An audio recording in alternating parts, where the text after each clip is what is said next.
I'm Lee C. Camp. This is No Small Endeavor, exploring what it means to live a good life. My earliest memory of Taiwan is I was suffering from a very severe flu and was very feverish. This is Curtis Chang. And what they did in those days was bundle you up and try to sweat out a fever. And I remember being just like drenched in sweat. And then somehow the fever broke and my mom came in and took me out on the balcony. And I just remember the fresh, cool air blowing over me, feeling safe in my mom's arms and looking out over Taipei. When he was just 3 years old, Curtis and his family immigrated to the United States from Taiwan. I have a photograph of us landing in Chicago, and I remember seeing my dad for the first time in 2 years because he immigrated to the States ahead of us to prepare the way. And I remember hiding behind my mom because I wasn't sure I would recognize him. Because remember, he left when I was a year and a half old. And then when my mom pointed out, that's your dad, I ran over to hug him. But it was this sort of moment of like, is he going to remember me? Am I going to remember him? Curtis says he spent those early years navigating a profound sense of cultural displacement. Even as he began to embrace a new American identity, some of his first memories of the U.S. are of kids using racial slurs against him in the playground. But the experience of being a first-generation immigrant has also left him with a very specific skill set. To succeed in a new society, new culture, while at the same time having your past and also a present reality of being in a Chinese American community, eating Chinese food, speaking Chinglish in our house. Even as that term Chinglish suggests, you end up being a bridge person. You end up bridging two cultures, and that's your essential reality. You're formed to be that kind of person. And I think that has formed me in my vocational work. That bridge building work, informed by his experience as an immigrant, has entailed three broad swaths: serving as a local church pastor, then working in the business world as a consultant on business leadership and strategy, and these days as founder and executive director of Good Faith, a nonpartisan nonprofit.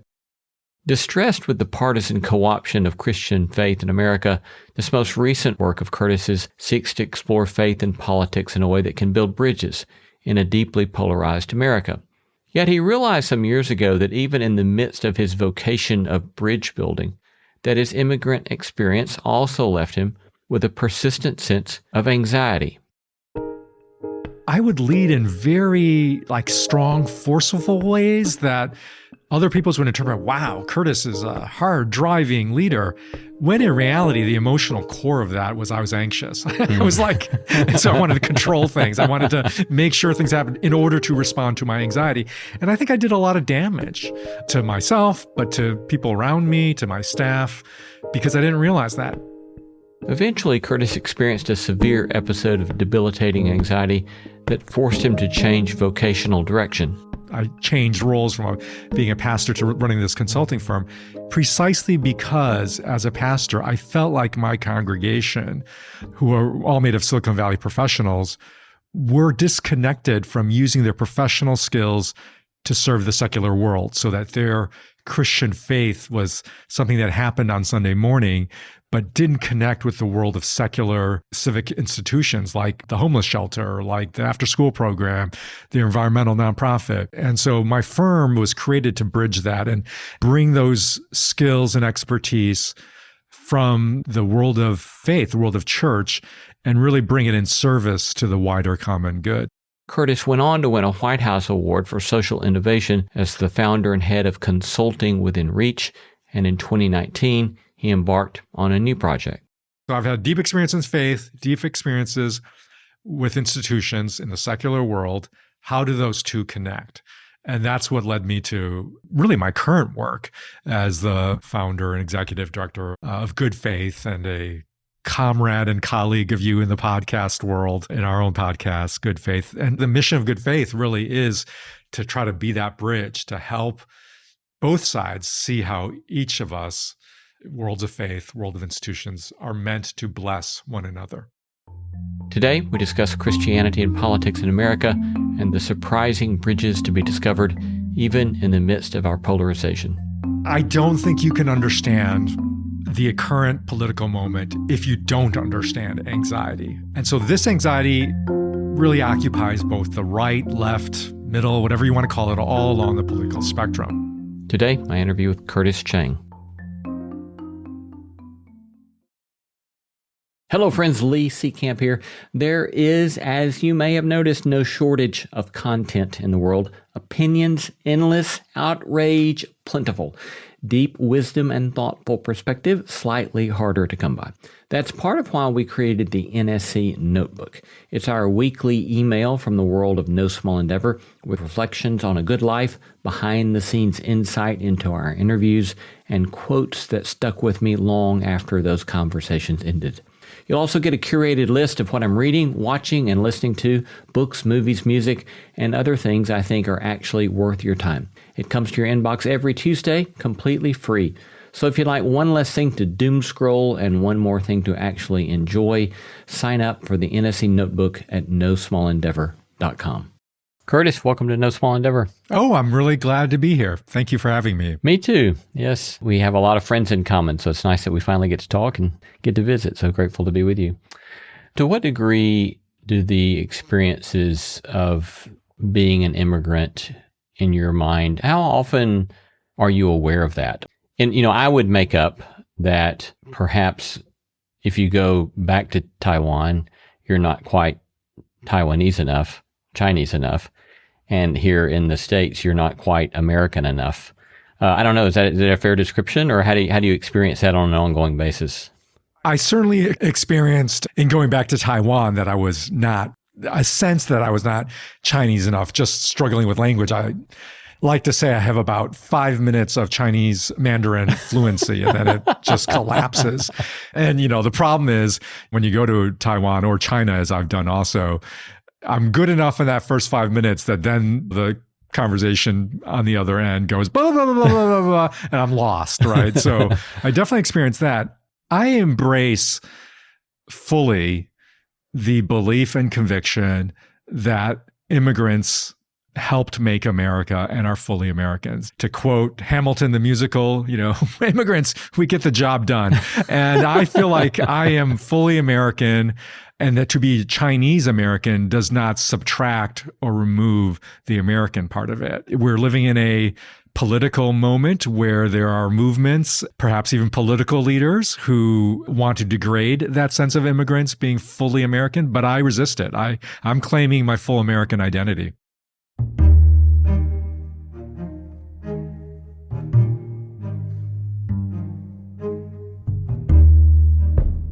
In time, you go to Harvard as a maybe somewhat idealistic young man. At least I've read an account maybe that indicated that maybe you thought of yourself that way, wanting to learn about democracy. So, and you study government, I understand? That's right. Yeah. Talk to us about kind of the drive of pushing you in that direction. Yeah, again, I felt like this is my country. This is my society. I want to contribute to it. And that's why I majored in government, or political science, more broadly as it's known. And growing up, my first ambition was, I want to be the president. I want to become a president of America. Then I discovered at some point in the Constitution, oh, wait a minute, I can't be a president because I wasn't naturally born. So what's next best? So I grew up in the 70s, and my role model was Henry Kissinger. So German born, but he's on TV regularly shaping the role of America in the United States. So that was my role model. And that's why I went to Harvard. Kissinger went to Harvard as an immigrant, was a government major.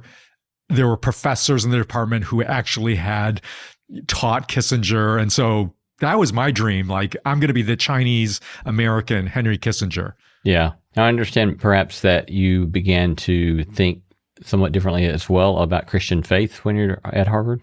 Yeah. Again, this sort of speaks to my bridge identity, because in many ways, my Christian spiritual formation growing up was in a very conservative, quasi-fundamentalist church, which really at that time just sort of sequestered off faith from the wider world. There just wasn't a connection between here's what your faith means as a citizen, as a participant, as a potential next Henry Kissinger. So it was really divided, and so when I went to school, it was like my faith was in this one compartment of my life and was part of the Christian fellowship and went to church and so forth. And then my classes, studies, aspirations in a different part of my life. And one of the revolutionary things that happened for me in my college years was I began to see that, no, these two worlds are meant to be integrated.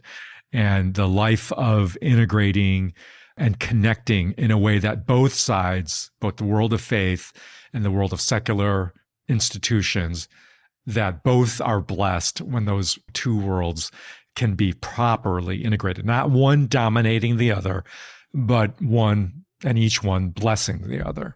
I mean, that's a fairly significant theological shift. What were some of the sources or precipitating moments that led to that? Well, one is I fell in my freshman year with a bunch of, I guess you would describe them as deeply Christian, deeply political, and deeply Black Christians. And they were the first ones who introduced to me a way of thinking about God that was really holistic, that cared about the world, cared about the poor and the oppressed, along with the other things that I'd been brought up to care about as a fundamentalist evangelical. And it just was like, oh, all of these things can hold together. God is both the God of my private life, of piety, of prayer, of church going, and also the God of the world out there, the world where justice matters, where caring for the poor, where public health, all of this matters. Was that those friends that you fell in with informed by somebody like James Cone, like a liberation theology, or what were some of their theological sources? That was a thread. So these are people who read James Cone, for those who don't know him, what you would call liberation theology, very, attentive to the Gospels, attention on the poor. But they were also people of prayer. They were not political only. They were also deeply faithful folks. So it was a model for me of how these two things can both be held together. And then subsequently, is it as a pastor when you began doing some reconciliation work in South Africa? I was not a pastor. I had gotten a fellowship, a Rockefeller Fellowship, to go to South Africa. And then I chose to use that fellowship to live and work in Soweto, South Africa, biggest Black township there, at the tail end of apartheid. So it was 92. So I was actually, if you want to talk about my being an illegal immigrant, which I was not in America, but in South Africa, technically I was an illegal immigrant because only Blacks should have been living in Soweto according to apartheid. And I was a Chinese American, and that was a quite a bit of anomaly there. So much so that whenever I walked out in the streets of Soweto, I would be surrounded by a little mob of Black Sowetan children doing kung fu moves around me, because that was the only context they had for a Chinese face. What are things that stand out to you about that season of your life that you began to see or that you carried with you from that point forward? Well, when I entered that, I had just graduated, and I was really torn vocationally between whether I was called to go into ministry or whether I was called to go into academia. I carried that sense of being torn going into that year, and being part of that small church, which was one of the few interracial churches at that time. And as far as I could tell, the only interracial church where the white members of the church would travel onto the Black Christian turf, onto Soweto. They would travel into Soweto to worship together. And I just found that very moving. I found that to be a symbol of what the new South Africa could be. It was straining to come into being, but was in deep pains in that moment of the end of apartheid, whether that new multiracial democratic South Africa would be born. And I just got a vision of the church could be an embodiment. The church could be a expression, foretaste of what God's desires was for South Africa, in my belief, which was to be a multiracial, pluralistic democracy. And that little church, really no more than maybe 30, 40 folks, to me was like, oh, I want to be part of this kind of signpost to a reality that God desires. And that's what led me in my first vocational move. This is before I became a consultant and even before what I'm doing now. That was my first sort of vocational sense of calling to be a pastor.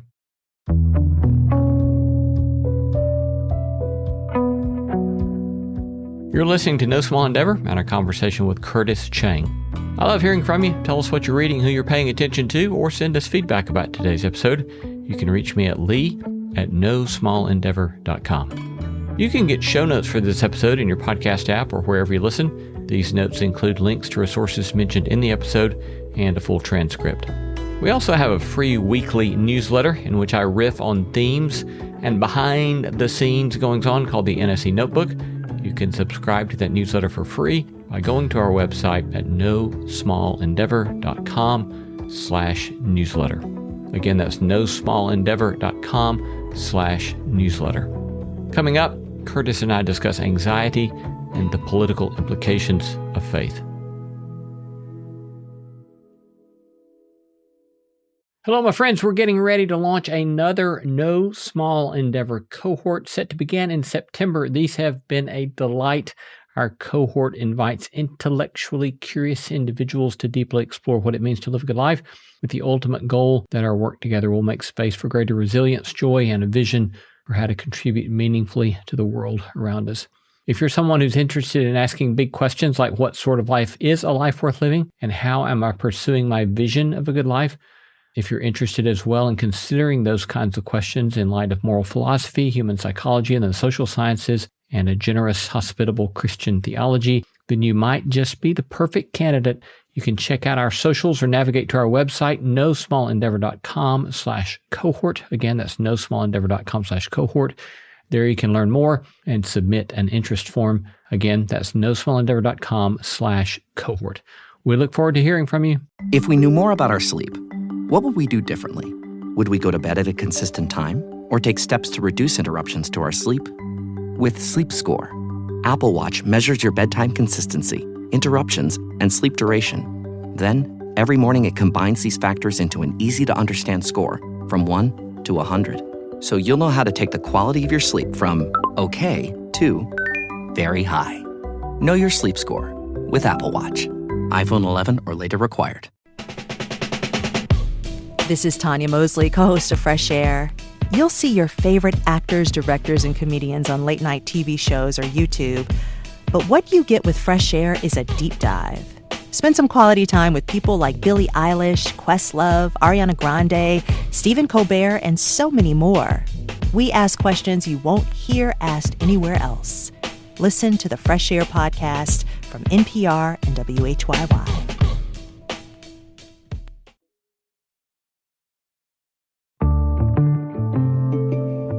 Already, numerous times in your storytelling you shared with us, you've alluded both to the personal, spiritual realities and practices, as well as the public, social, political implications of faith.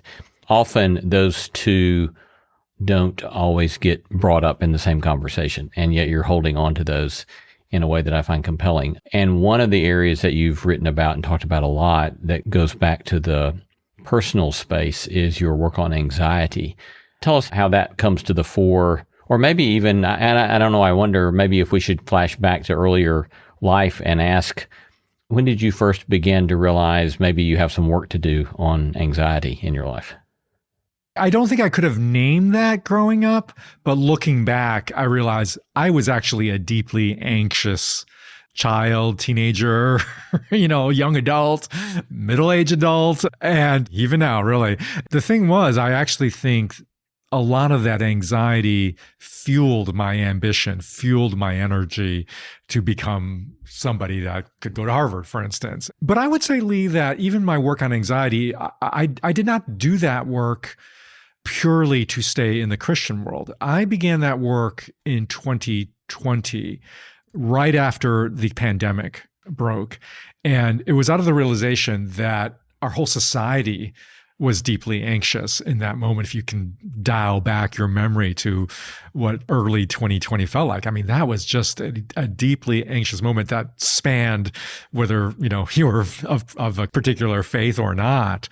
And so that led me to reflect both on my personal history as an individual who is anxious, but also as a Christian, like trying to ask the question, is there something in the Christian tradition that could be a voice of good news to anyone struggling with anxiety? And that essential message was anxiety is so often categorized as a problem in our lives, in our society, to make go away. And I wanted to bring what I think is a really important insight from Jesus himself, is that anxiety is not a problem to make go away. It's actually an opportunity for growth, for spiritual growth, for emotional growth, for relational growth. But that's why I titled my book, The Anxiety Opportunity. I wanted to reframe anxiety from a problem that we want to push away, make go away, medicate away, to actually enter it, experience it. It's uncomfortable, but to actually go through it as an opportunity for growth. Talk to us a little bit more about how it could be an opportunity, or how does one frame it such that it is an opportunity? There's a lot of ways, but let me give you one example. It speaks to my own childhood and teenagerhood that I just recounted, right? I did not realize that so much of my energy in the world was actually driven by anxiety. And when you don't realize that, it leaks. It leaks out in my own sort of personal life, but it really leaks out into others. So early on, when I was a leader in ministry as a pastor, again, I didn't fully name that reality. I didn't fully recognize. So I would lead in very strong, forceful ways that other people would interpret, wow, Curtis is a hard driving leader, when in reality, the emotional core of that was anxiety. And now having more awareness of, wow, this is driving that, it's actually an opportunity for me to lead better. For instance, to have compassion, the people I lead, to recognize they're anxious as well. And how can we name that together? How can we recognize what's at the core of that anxiety? And Lee, at the core of anxiety, if you sort of look at it as not a problem to go away, but really as an opportunity for growth, at the core of everyone's common experience of anxiety is some fear. It's some fear of loss. That's what drives anxiety. It's a fear of, frankly, future loss. So when you can name that, like, what am I afraid of? And what future scenario am I imagining? It just gives you the ability to actually face it. Oh, I'm afraid of looking bad. I'm afraid of my church shrinking and me not getting my salary paid. Like that was a fear. That was really, I'm kind of embarrassed to name it, but that was present, and if you can face that, there's just a lot of ways that leads to growth. It leads me to I gotta actually learn how to trust God, learn how to trust the people around me, and not give in to this fear.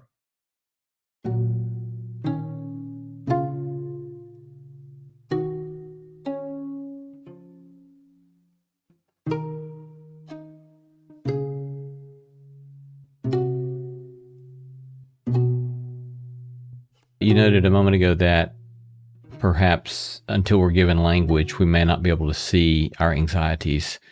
If someone's listening and they think, oh, I've got something going on in me, but I don't really know what it is, how would you suggest they might do some introspection, ask themselves certain questions to see if they need to identify anxiety and thus whatever fears may be driving them? Well, one is what I just described, is trying to do some inner awareness work, either by yourself or with a therapist or with just your spouse. What's behind these symptoms of anxiety? What do I fear? And then also, what time scenario am I living in? Because if you really look at it, it's not the fear of some loss that is happening right now in the present. You're getting hijacked into the future. Your mind and body are sort of indwelling an imaginary future where that loss is happening. And that's what you're afraid of, right? So just getting some of that language, okay, if anxiety is a hijack in the future of some feared loss, can you name that loss? Can you name that fear? And then can you also recognize, oh, I'm living in the future. How do I get back into the present? How do I live as a more present-oriented person? Those are just some examples of awareness and moves you can make in which anxiety actually leads you to become a more thriving, fruitful human being. You've done lots of work in trying to help American Christians navigate their own anxieties and fear with regard to American politics. What story would you employ to give an account for how it's seemingly we find American Christians with such deep anxiety shaping their American engagement?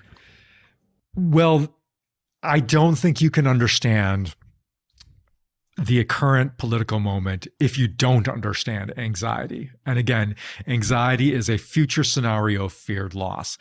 And so this anxiety really occupies both the right, left, middle, whatever you want to call it, all along the political spectrum. So take an example from the conservative, as conservatism is now being practiced on the right, let's say, there's a fear of loss. If you dig deep into what's going on, it's a fear of there's going to be imposed on me a set of sexual practices that makes me afraid. I don't want it.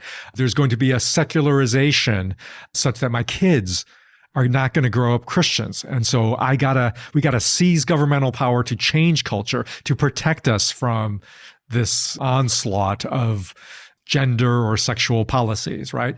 Now, the key thing to know is there's a germ of actual true fear in it, but when we not aware, like, oh, that's actually what I'm afraid of, it kind of metastasizes and mushrooms up into all sorts of things, such that you're now like, we got to seize power in order to guard against this future loss.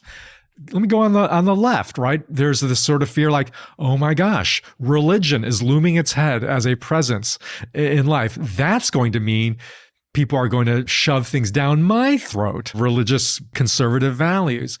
And again, there's a germ of truth because that is starting to brew in conservative circles, but it's overblown. There's not as many Christians that view that way as that fear on the left believes, but it causes them to adopt politics that is highly oppositional, that castigate, that stereotype the political opponents they fear. So you have to understand this anxiety pervasively influences our politics.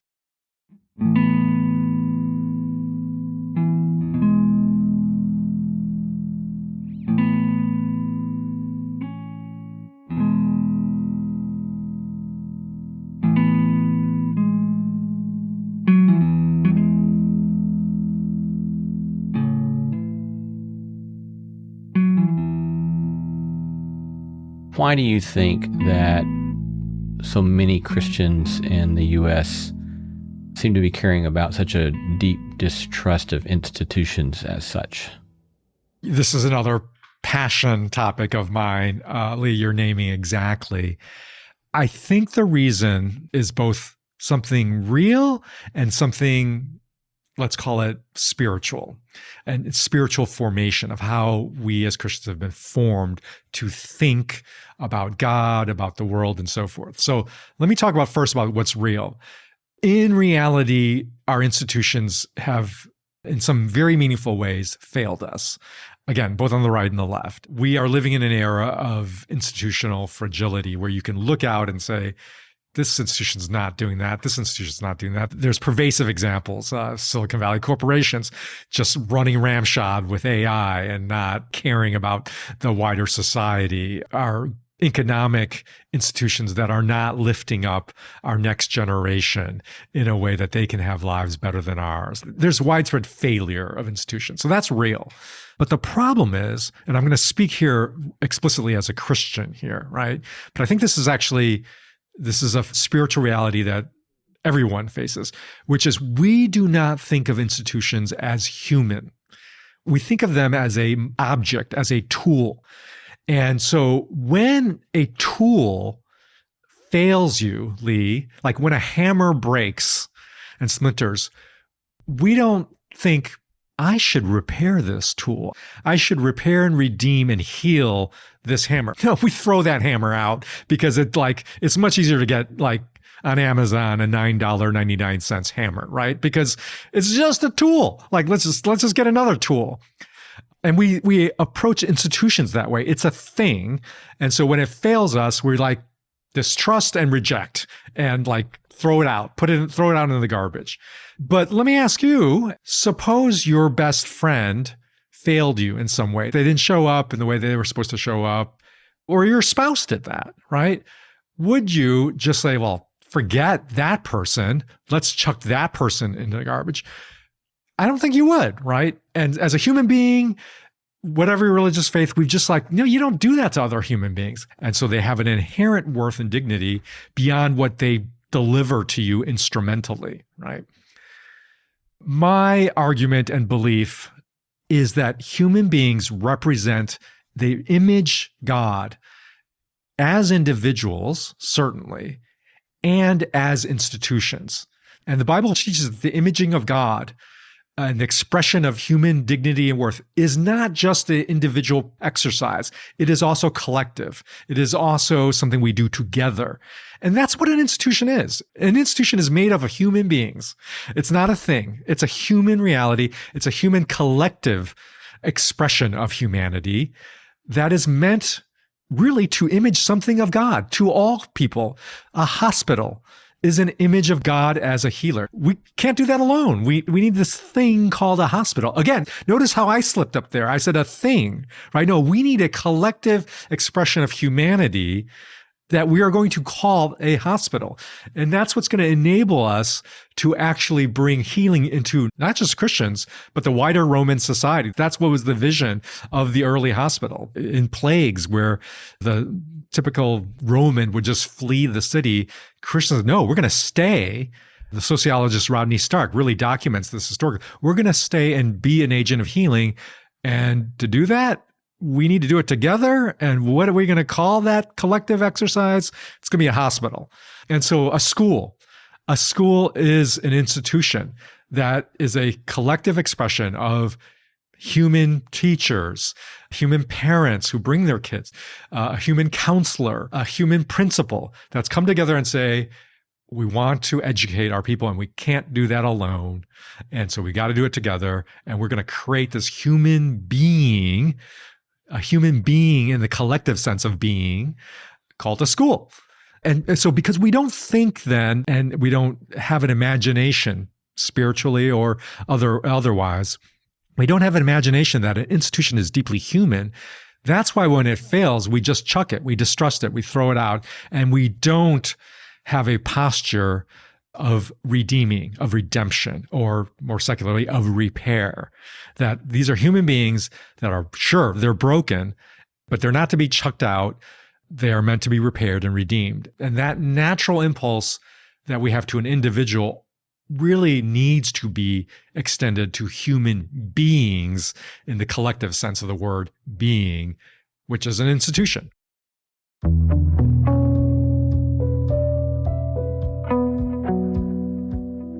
Coming up is a short break, followed by our discussion on what Curtis calls the what and the how of politics and the difference between the two.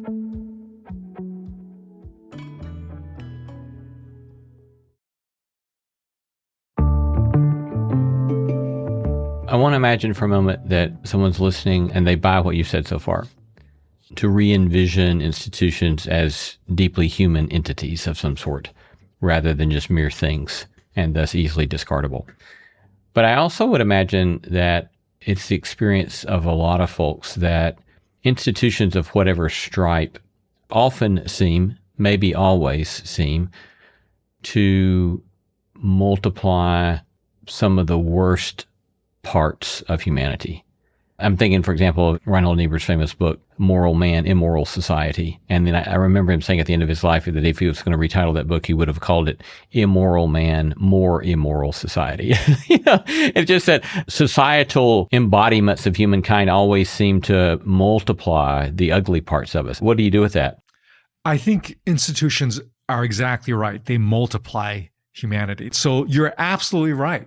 Human institutions are like this multiplier.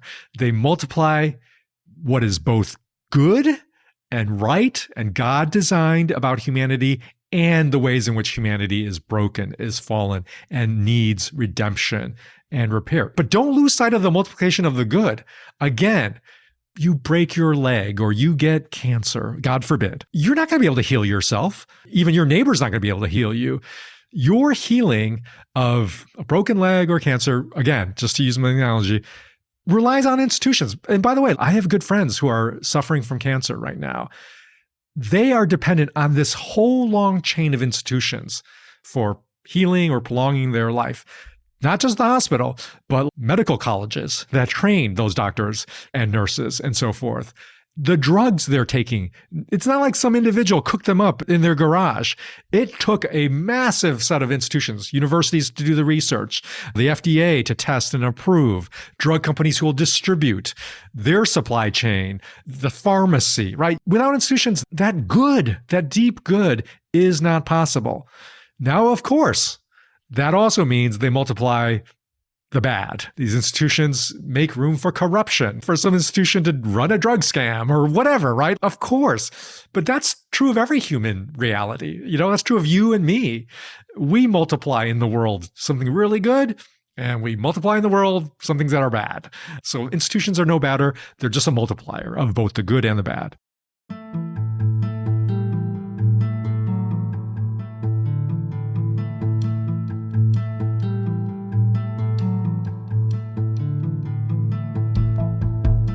What first got you especially interested in this particular topic is worth a lot of your attention? I would go back to my sense of just being created to be a bridge person. It came out of this first career that I had, which was in ministry in the world of faith. And then I had the second career stage of running a secular consulting firm serving secular institutions, nonprofits, government agencies, hospital shelters, all of that. So I went from the world of faith and then a world of deeply embedded caring about trying to redeem. That's really what my consulting firm was trying to do. I didn't put it in that language, but we were trying to repair and redeem institutions. And so my third career stage, which I'm in now, was like trying to bridge those two things.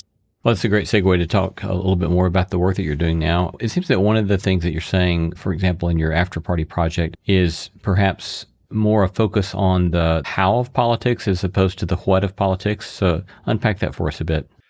When I say the word politics, I think the vast majority of minds out there go immediately to what I would call the what of politics. So what policies are the right policy? And I'm going to speak as a Christian, like what policies are the Christian policies?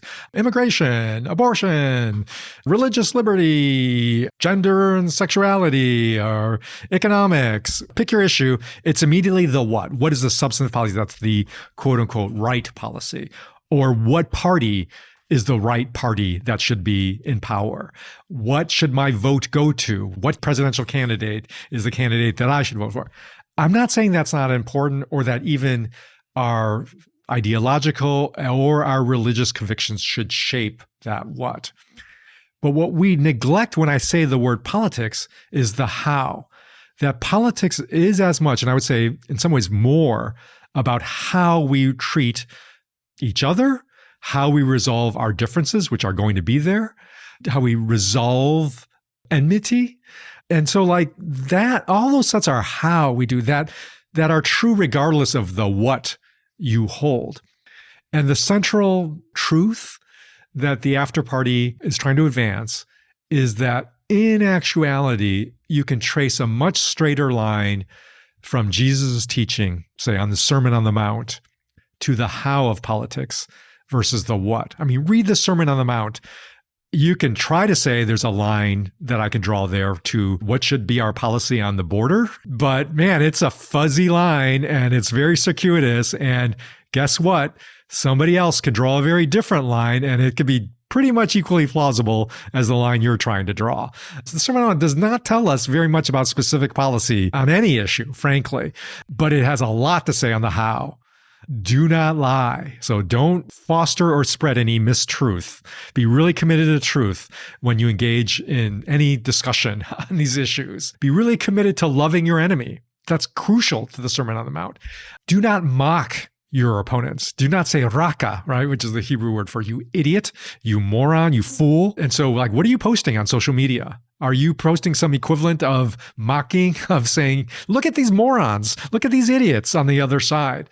Those are all how practices that are a straight line that you can draw from just the Sermon on the Mount to very important how practices in politics. So that's what we're trying to show, trying to demonstrate, and trying to encourage.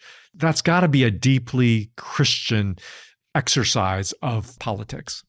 You said a moment ago on distinguishing the how and the what, that you're not downplaying the significance of the what.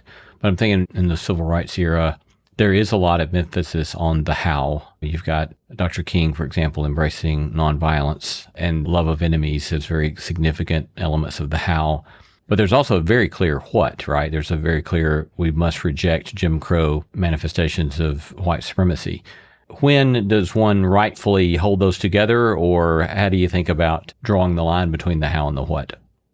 You've just named, I think, a so important, vital contribution of Black Christians to our history and our faith broadly, regardless of your race and any other identity. Like that civil rights movement is a perfect example of how you wed the how and the what. Those were both equally important to King. He would have rejected, and he did reject, the sheer use of force to get a otherwise good what. He explicitly said, we cannot use violence, for instance, to just grab enough power to impose our vision of what society, and specifically Southern society, should be like. We have to hold the how of nonviolence, the how of love of your enemies, the love of the need to show mercy. And all of this is completely inseparable, completely integrated in the civil rights movement.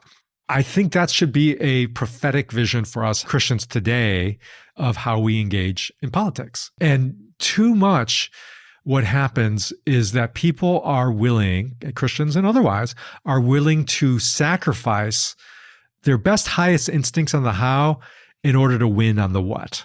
It's the by any means necessary, which was a temptation that was in the civil rights movement. Whatever means necessary is Malcolm X's famous phrase, right? So that's always going to be a temptation, is to sacrifice the how at the altar of what. And I think we as a society need to reject that sacrifice.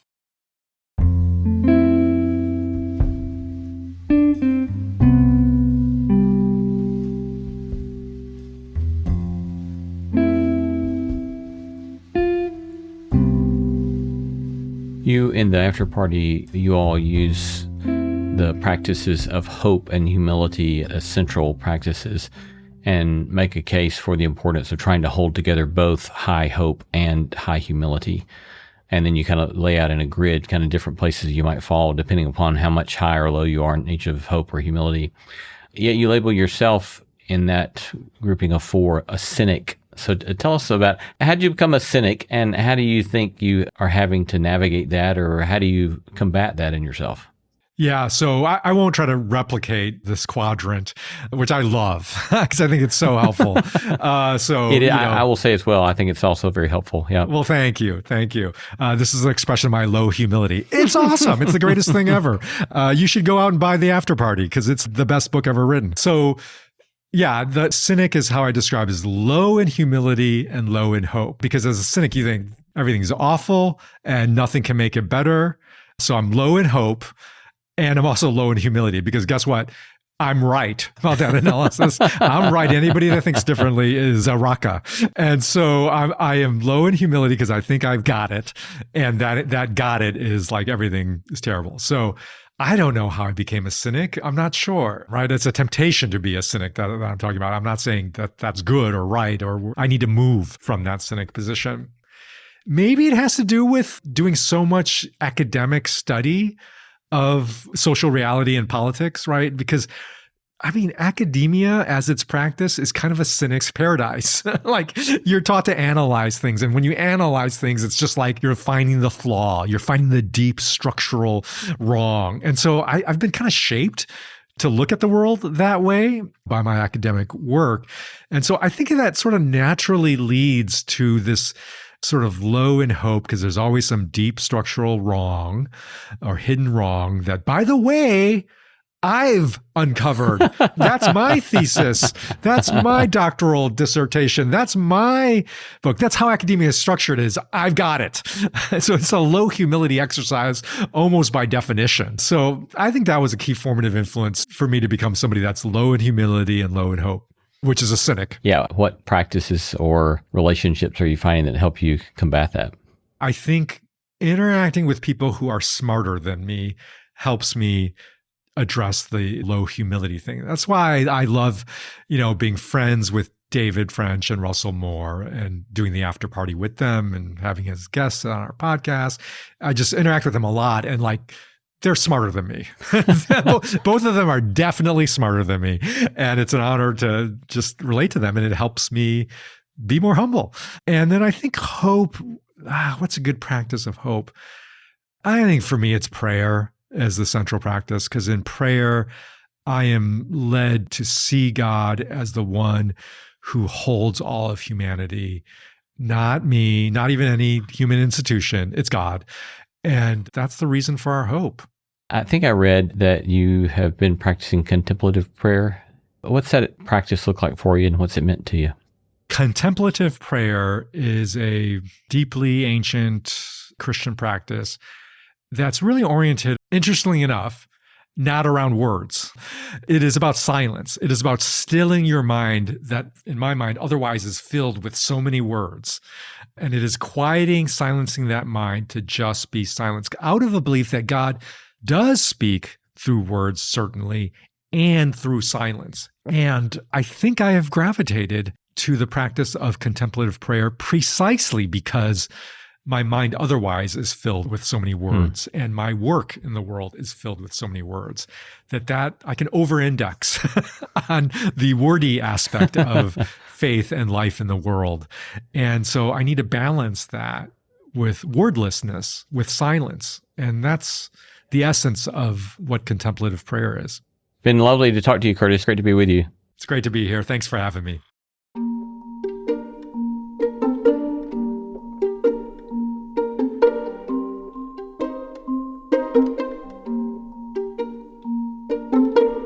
Here's one closing take on today's interview. Worth continued reflection is Curtis's description of himself as a bridge person. He said that as a Chinese-American immigrant, you end up bridging two cultures, and that's your essential reality. I have no interest in romanticizing displacement, but Curtis's description of his life vocation as a bridge builder, arising from some of the difficult lessons of being an immigrant, provides a helpful way for us to think about the challenges we have faced.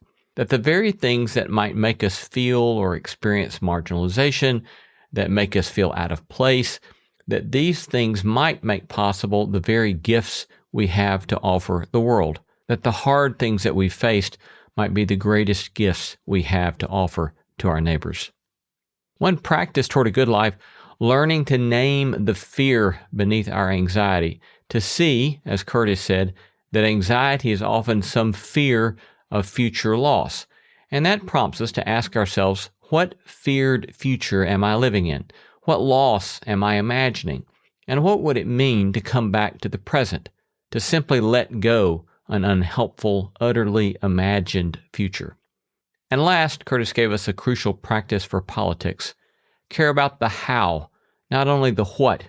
Yes, policies matter, but our political engagement is also about how we treat each other, how we resolve our differences, like do not lie, like practice loving your enemy, like a refusal to mock your opponents.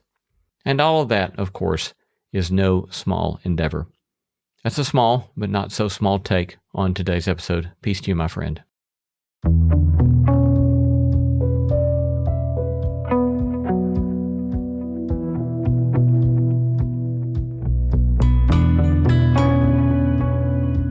You've been listening to No Small Endeavor and our interview with Curtis Chang, the founder of the nonpartisan nonprofit Good Faith. You can learn more by following his podcast by the same name, or check out his most recent book entitled The After Party. We gratefully acknowledge the support of Lilly Endowment Incorporated, a private philanthropic foundation supporting the causes of community development, education, and religion.